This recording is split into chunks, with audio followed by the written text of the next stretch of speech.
Welcome to Trust the Badge. In this episode, I interview Sheriff Peyton Grinnell of Lake County, Florida. We have a thorough conversation about his career and what he has been able to change in Lake County as the sheriff. We discuss multiple programs and efforts that has worked for his community, along with discussing issues that law enforcement faces today. Let's begin with an introduction of Sheriff Grinnell. All right. Well, hello there. I'm Lake County Sheriff Peyton Grinnell, located right here in Central Florida, the best county in the state of Florida, by the way. Grew up here, was born and raised in Lake County, graduated Leesburg High School in 1986, and joined the Marine Corps out of high school. Wouldn't be where I'm at today if it wasn't for the Marine Corps. They really put a little wisdom in my life and discipline that I needed. But anyway, after the Marine Corps, I joined the police academy here in Lake County in 1993. It was called BOTEC, Technical College now, and completed the law enforcement training program and got hired on at the Lake County Sheriff's Office in April of 1994. And wow, 30 years ago. But anyway, it was just been a great experience the past 30 years. Pretty much worked in a lot of areas of the agency. I started in road patrol and was a field training officer and did that for a while and transferred into criminal investigation, served as a detective in there. That was a good assignment. Did that for a few years. Worked in organized crime and intelligence. Did a little bit of public information, served as a public information officer. Worked out in the training bureau, became the director of training, and had a lot of help, a lot of mentorship along the way, promoted up through the ranks, and served as chief deputy from, 2006 of October until I ran for office for the office of sheriff in 2016 and took office in 2017. So, yeah, I've been a sheriff now 7.5 years. It's just been a blessing, and love serving the citizens of Lake County and having a great time. So glad to be with you. Thank you for your service. I really appreciate that you've not only served in the Marines, but you've also served a very long time in law enforcement. You are clearly a veteran, so thank you very much. Just to start off with the basics, what encouraged you to become a law enforcement officer? Yeah, that's actually an answer I had right on the tip of my tongue. I remember vividly. I used to when I was in high school, go to the football games on Friday night, right? Friday Night Lights. That was the fun thing to do, and support the Leesburg Yellow Jacket football team. And they always had two deputy sheriffs that would be there working the crowd, making sure it was a safe environment. They were working off-duty details, and got to know them quite well, and was just interested in their profession, talked with them. And one individual in particular told me, he said, well, you're young, and when you graduate high school, why don't you join the military? And when you get out of the military, give me a call and I'll see what I can do for you. And that's exactly what I did. When I got out of the Marine Corps, I called the guy. He was still working at the sheriff's office, and he got me in for an interview. So the rest is history. Wow. I mean, I usually ask this question a lot of how people become law enforcement, but this is a really cool one, especially because you get to see these officers most of the time. They're like, yeah, why not just go to the military and join law enforcement after? Was that the plan originally? No, not really. When I was talking with this particular deputy that was working there, and he just felt like, I was young and I didn't have any life experience at the time, even though I thought I wanted to be a deputy sheriff right out of high school. He just felt like I would be better prepared if I kind of went out and experienced life on my own, learned a little bit of school of hard knocks, if you will, and got a little salt in my collar. So I'm glad I took his advice. Yeah, that sounds like great advice. And I'm sure that you also enjoyed your experience. How has the community's relationship with the sheriff's department changed from your time as a deputy to now as the sheriff? Yeah, it's changed a lot. A lot of that has to do with technology. Social Okay. media. So social media is a big deal now.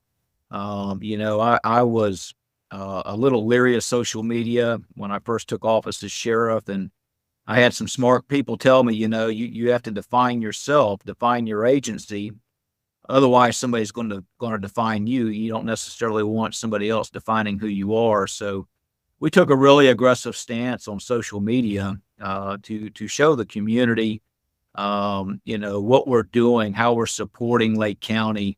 Outside what people think traditional law enforcement does. When I came in, we established a new mission statement. It's relatively simple. It serve people, support our communities, and safeguard our quality of life. And so, we just really started engaging with the community. I created a key community engagement unit, and we're very involved in everything that goes on in this county, from the schools to our civic organizations, whether it's Rotary or Kiwanis. All of my staff members are a member in their respective areas, whether it's, like I said, a Kiwanis or a Rotary.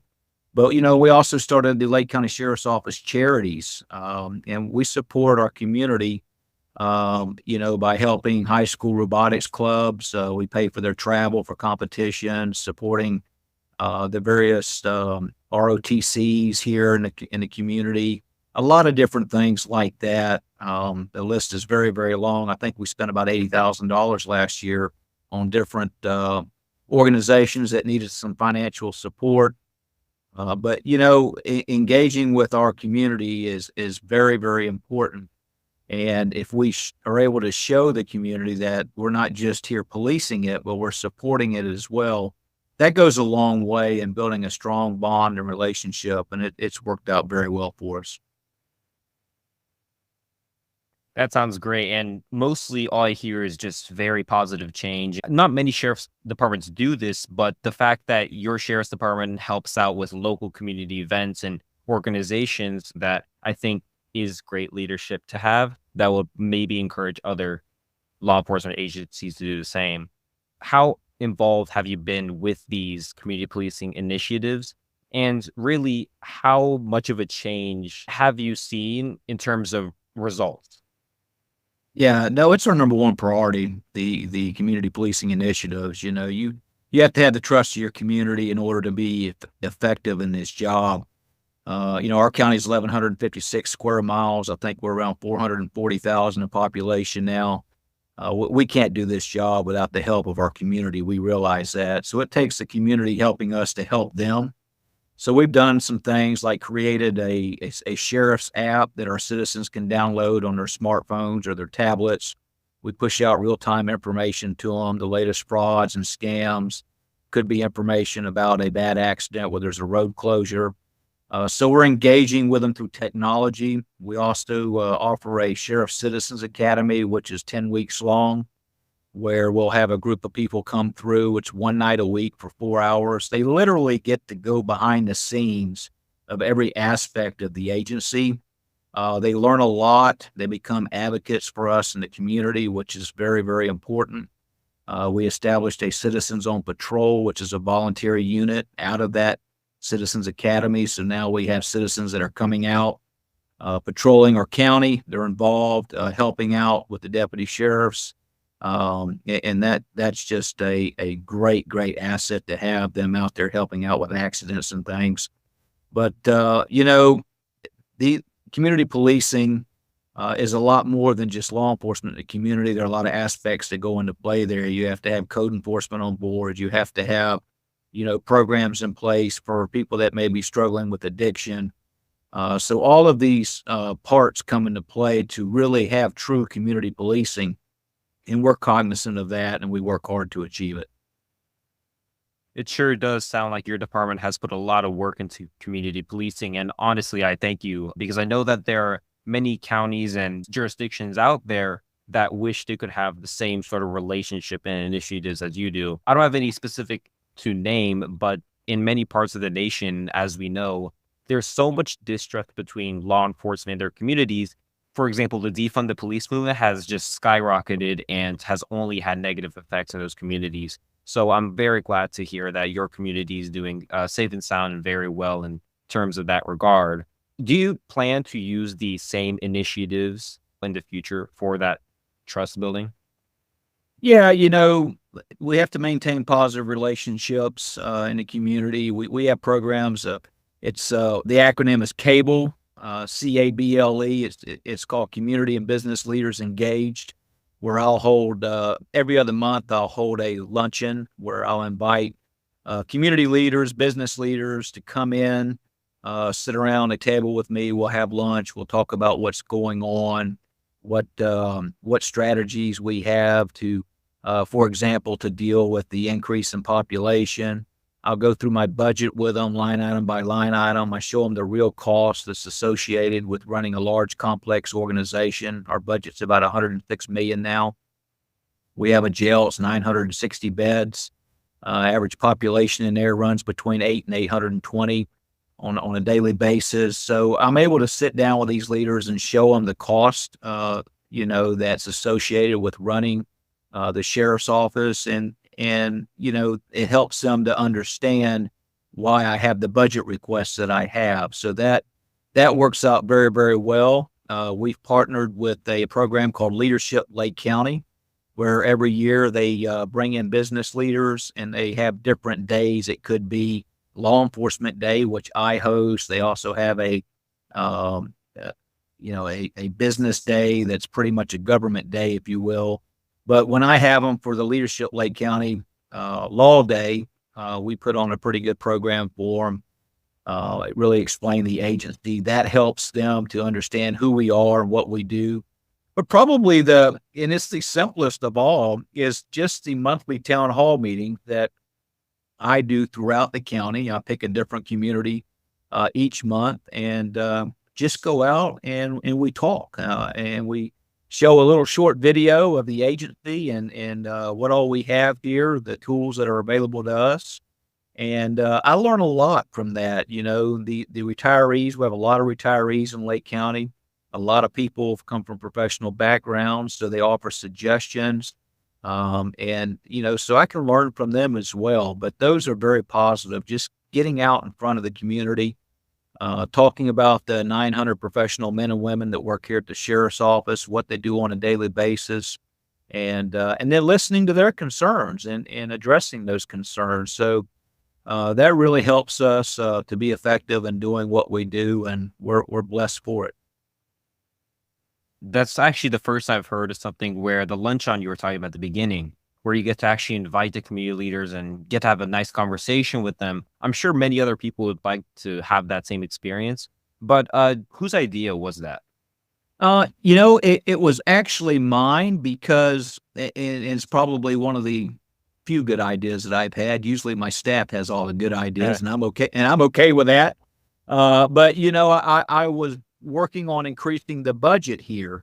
And obviously business owners are cognizant of taxes and they want to know why they are spending what they're spending and where it's going. So I felt like they deserved an explanation, and I just wanted the opportunity to sit down and show them the cost that's associated with feeding 820 inmates in the county jail 3 times a day, and the cost of inmate medical care, and the cost of all of the cell phones that deputies have to have, and the mobile data terminals. And once I showed them that, they had a better understanding and were more receptive to my ask rather to increase the budget here, so that we don't get behind in protecting our citizens, and we're adequately staffing, the patrol unit to make sure we have enough boots on the ground, if you will, to keep our citizens safe. So once I got their buy-in, they became advocates for me. They would actually go to the county commission meetings and say, we've sat down with the sheriff, we've seen what he's doing, and he needs more. So we're supporting that. And that was just a great program to get up and running, and it just paid us a lot of dividends. It sure does sound like a great idea that other agencies could also use. But as someone who is very involved with their community and has a great relationship, what do you believe are the most significant challenges facing law enforcement in communities today? Yeah, well, there's several, but I will tell you probably the one that stands out the most, especially with talking with other executives in the law enforcement profession, is that everybody has a cell phone today, and everybody's cell phone has a camera on it. And, when we have interactions between the public and law enforcement, some of which require a use of force, we see the public bystanders, if you will, uploading snippets of a video to a YouTube channel or to whatever platform it may be. And that information gets out and goes viral in minutes. And oftentimes the entire story is not on that video. So we're as CEOs, we're now having to be reactive instead of proactive in defending a story that really isn't a story.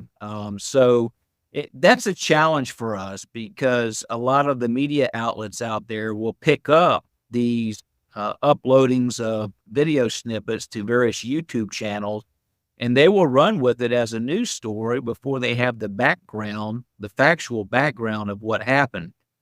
So that's a challenge we're facing right now. And it's, life's not fair all the time, and that's not fair to us when that happens. We should have the opportunity to make sure that Paul Harvey, for those old enough to remember Paul Harvey, he used to have a famous saying of that's the rest of the story. So you have to include the rest of the story. So that's the biggest challenge that comes to mind with me right now. I'm sure many could agree with that. Trust is very necessary for every law enforcement agency. What is the most common misconception that the community has about law enforcement, such as you said, use of force? Well, yeah. So I would tell you that the last time I researched it, I think we're right at 1 million sworn law enforcement officers in the United States of America, very close to it, if not there.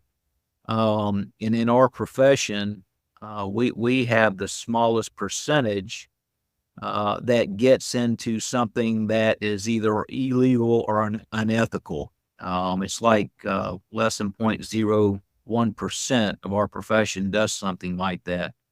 But when that happens, when one of our officers violates the public trust and tarnishes the badge or the star for all of us, it's immediately front page, 2-inch bold print headline news. And it should be Right. because we're held to a higher standard. Nobody hates a bad cop more than a good cop. But I will tell you that in our profession, because of great tools and conducting background checks, such as polygraphs, social media archives, things like that, we really don't have the number of people committing, whatever. You can name the crime or the unethical behavior.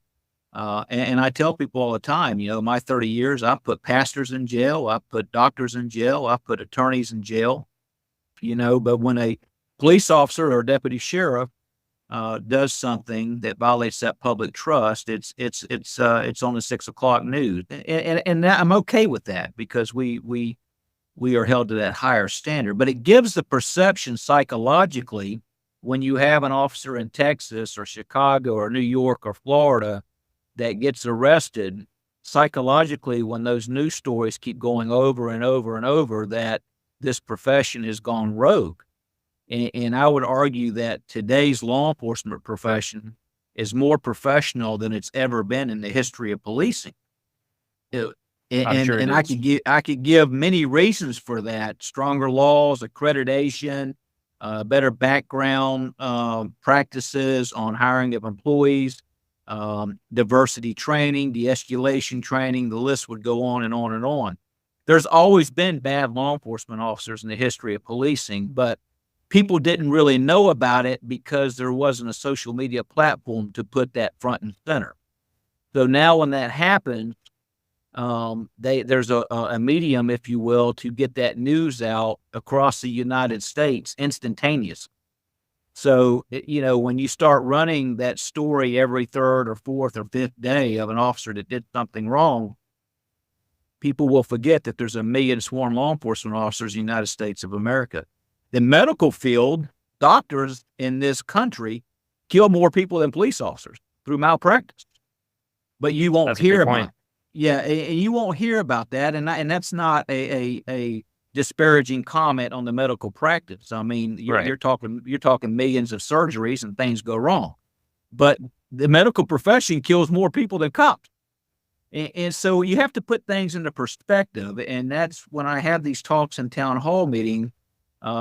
That's what I do is I try to put things into context, and when I do that, it's interesting because people will go, I never really thought about that. So that's a misconception. I will agree that there are bad law enforcement officers, absolutely, but they in this profession because of how stringent we are in our background checks and how much remedial training and the advanced training that goes into this profession. And now we're seeing law enforcement officers with higher education at levels we've never seen before. This profession is more professional than it's ever been. You make a great point pointing out that law enforcement, first of all, are under a lot of pressure, but because of the use of social media and the way that one incident of one law enforcement officer can make the news headlines in the next morning, that's the scary part because it does create that psychological misconception for a lot of people that just because this one law enforcement officer did this mistake, whether it was on purpose or not, it creates the image that all law enforcement is bad, which is not true at all. And that is something that really needs to be changed. And it's great to hear from someone like you that recognizes that issue today. I really hope that message could be just spread more and that people could understand that, yes, sure, there are bad law enforcement officers, as of course, every human is not perfect and every career path has their own bad apples. However, putting law enforcement or just having one single officer do something bad and have it all over social media and on the news doesn't mean that every law enforcement officer is the same. So you make a great point there. What do you think about the defund the police movement? And I'm sure you have a good opinion on that. Well, it's backfired on them, at least here in my county, and I would argue even in the state of Florida, Okay. thanks to a strong governor and attorney general. But so I won't be politically correct here. I will tell you that that's a small segment of our nation's population that was pontificating the defund the police, but they had a large voice because the media gave them a large voice. I truly believe in my heart of hearts in this great United States of America that the vast majority of American citizens value the men and women in uniform that are holding that thin blue line between good and evil. I mean, think of a society without that. You wouldn't have a Right. society. You would, Right. it would be lawlessness, and you couldn't even go to a Walmart to buy groceries, or you couldn't, be safe taking your kids to school. So I really think in my heart of hearts that that was a small segment of this nation's population, but they had a big voice, uh, thanks in part to the media. And that's just my personal opinion on that. But I will tell you here in Lake County, and I believe in the state of Florida, that backfired on them. Our citizens stood up for us, and my deputies during that time period, and even to this day, it's very difficult for them to go into a restaurant for a quick lunch, and somebody anonymously always buys their meal, and that pulls on my heartstrings, and we're very grateful for it. Right. And defund the police, as we've seen before, the movement has a few definitions. One being taking away funding overall from law enforcement, which, as we just discussed, is terrible. You wouldn't be safe. But what are your thoughts on the defund the police definition of when there are those who advocate for just reallocating resources from the police department to other community initiatives? Well, yeah, that's going to adversely impact law enforcement in that community. It costs money to provide services, law enforcement services specifically. So if you're taking funding away, that means, well, it could mean many things. It could mean less officers that you have. It could mean that now you're having to cut a budget item, which typically when those things happen, you're cutting training, which is the last thing you want to cut. Training is probably the most important thing you have. to make sure you have well-trained and prepared law enforcement officers to serve our citizens. But when you start, cutting a budget, you got to figure out where to cut. And so if a CEO has the choice of, losing officers or reducing training, typically they're going to reduce training, and that's just as bad. So the whole thing it is absurd. Right. Government's first role, any local government's first role is the protection of their citizens before anything else. I mean, you can read that anywhere. And so to reallocate funding from those individuals that are charged with protecting the citizenry goes against what the principles of government are. That makes complete sense. And I was just reading this other day, but I saw how a Denver police department has a program called STAR, where they got some funding from the community, and they have this new community group that goes out for mental health calls. I'm sure you've heard about this topic a lot as well, but I just want to ask you real quick, what do you think about when it comes to law enforcement handling mental health? Do you think it should be law enforcement being trained to handle those situations? Or would it be more of like the STAR program where you have community members doing it? Yeah, I am familiar. And fortunately for us here in Florida, and specifically my agency, the sheriff's office, all of my deputies are trained in CIT, which stands for Crisis Intervention Training. And that training is provided by a mental health facility here in our county, Lightstream Behavioral. They send their certified instructors over to train our deputies, so they're able to recognize, the things that had they not been trained in this, maybe they would believe this person was committing a criminal act because they had criminal intent. Now they're able to determine, okay, this person's not intentionally trying to commit a crime. This situation is happening because of a mental issue, whatever that may be.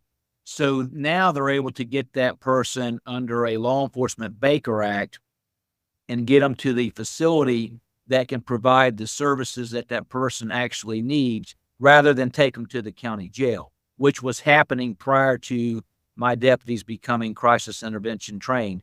So it's really served wonders because, number one, we're getting the person that needs services the help they needed instead of putting them in the county jail.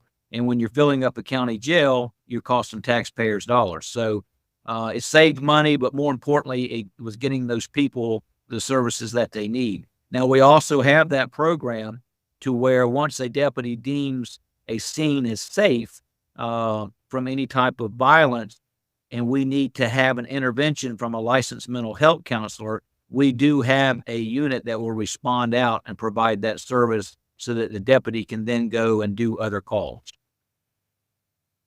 Thank you, Sheriff. And for any law enforcement listening to this interview, what message do you have for them and for future law enforcement listening?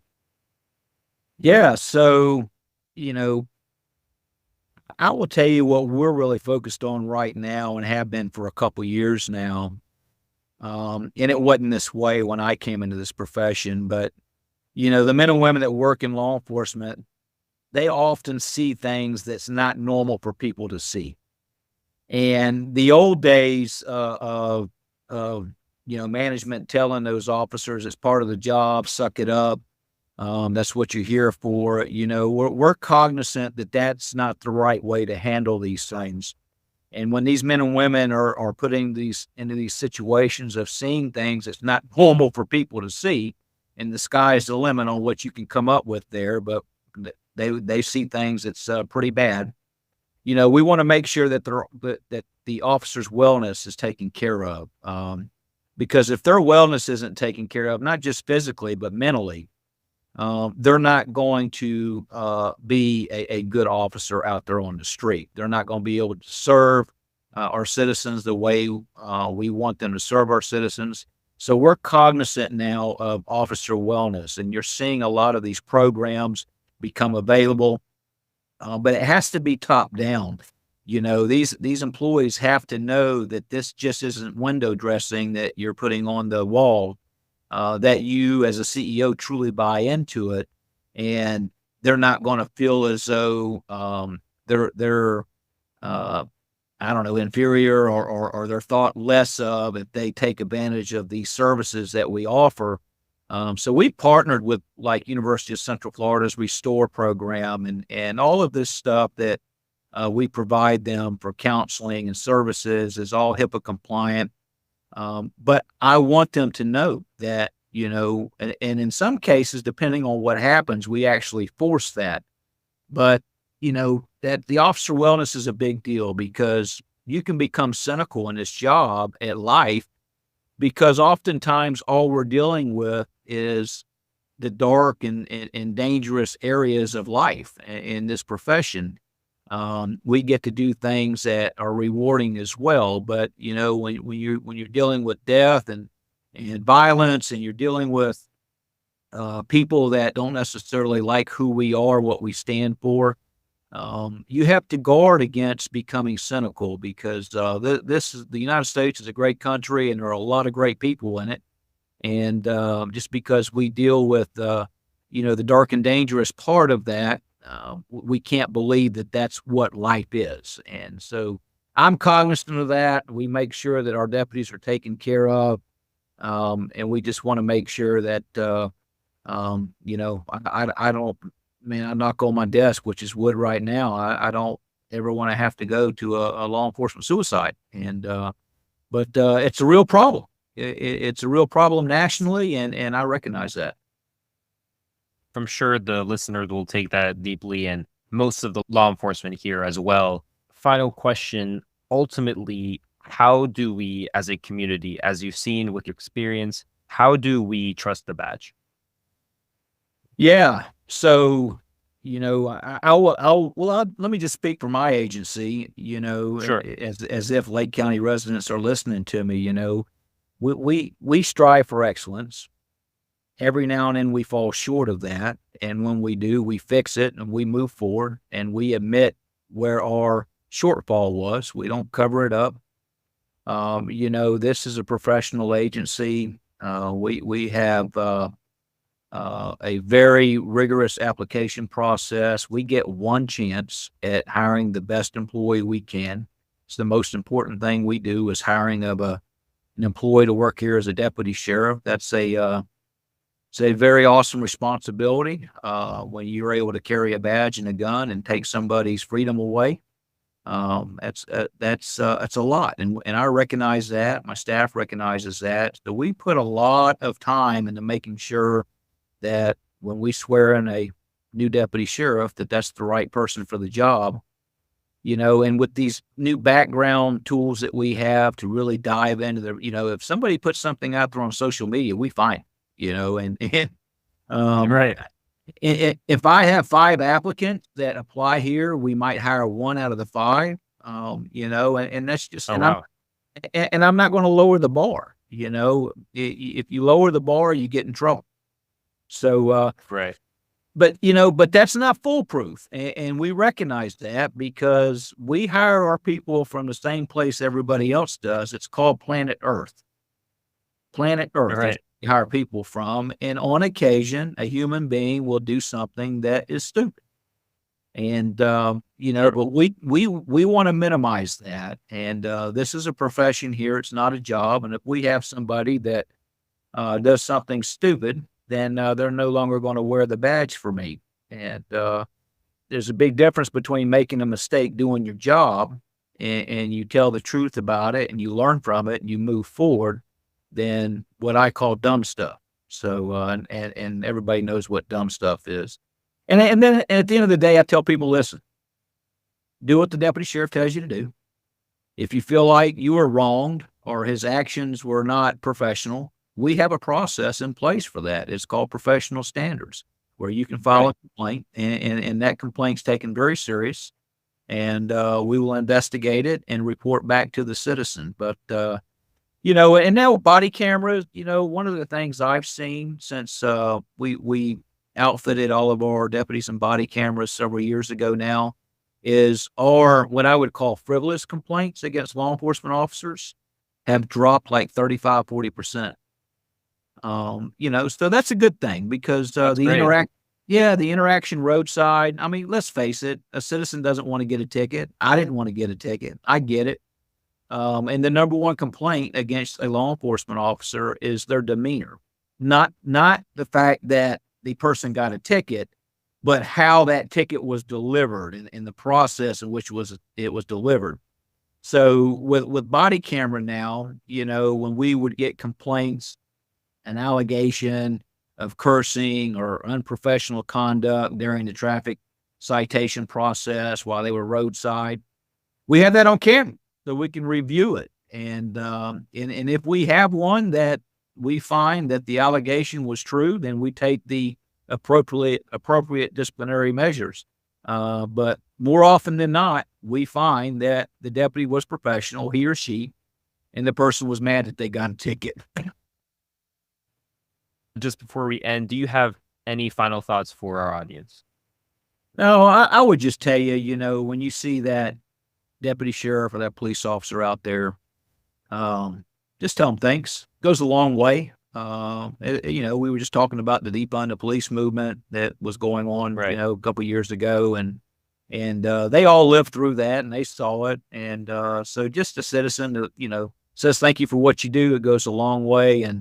And I would just say that the citizens here in Lake County, I love you for supporting our men and women in uniform, and God bless you.